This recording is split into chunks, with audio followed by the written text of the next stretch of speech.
আমি নিজেও ওখানে গুতা খেয়েছি পুলিশের। আমরা বলছি আমরা শান্তিপূর্ণ আন্দোলন করছি, আপনারা কেন মারছেন? আমরা তো এমনি মরে গেছি, তাহলে আমাদেরকে গুলি করে মেরে ফেলেন। উপরে আমাদের প্রতিনিধি 3 ভাই গেছে, এখন আমরা যোগাযোগ করতে পারছি না। আপনারা জানেন মন্ত্রণালয়ের লোকজন থাকে, সেখানে ফোন রিসিভ করা যায় না।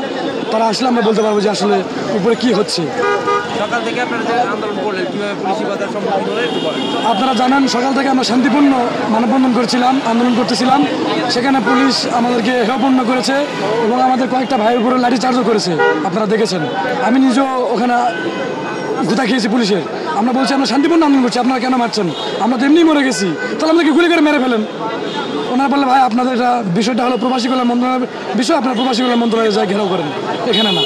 আচ্ছা, এই যে আপনারা এজেন্সির মাধ্যমে প্রতারিত হয়েছেন, এরকম কতজন আছেন, সবাই কত টাকা কিরকম টাকা দিয়েছেন একটু, এবং এজেন্সির সাথে যে প্রতারণা হলো আপনারা কি আসলে কোনো পদক্ষেপ নিয়েছেন কিনা, পুলিশের কাছে গেছেন কিনা, এটা কি বলেন? ভাই এটা তো পুলিশে কোনো মামলা নেয় না। আমরা প্রত্যেকটা ভাই 64 জেলার প্রত্যেকটা ভাই আমরা 6 থেকে 7 লাখ টাকা দিয়েছি, কিন্তু এখনও কোনো প্রক্রিয়া পাচ্ছি না, টাকাও তুলতে পারছি না। টাকা তুলতে গেলে এজেন্সিরা বলে যে সরকারি নির্ধারিত 78,000 টাকা তারা ফেরত দিবে। তা আমরা দিলাম 7 লাখ, আমরা কেন 78,000 টাকা নিব বলেন? আমাদের টাকা কি কোনো দাম নাই? আমাদের তো কষ্টের টাকা, বাড়ি বিটা বিক্রি করে টাকা দিয়েছি, তাহলে সুদের উপর টাকা এনে টাকা দিয়েছি, স্বর্ণের মায়ের গলার স্বর্ণের চেন বিক্রি করে টাকা দিয়েছি, তাহলে আমরা টাকাগুলো কোথায় পাবো এখন বলেন? মালয়েশিয়ার আপনারা জানেন ইতিপূর্বে মালয়েশিয়ার গভর্নমেন্ট আনোয়ার ইব্রাহিম স্যার এসেছিলেন। আপনারা জানেন মালয়েশিয়ার গভর্নমেন্ট আনোয়ার ইব্রাহিম স্যার ইউনুস স্যারের বন্ধু মানুষ।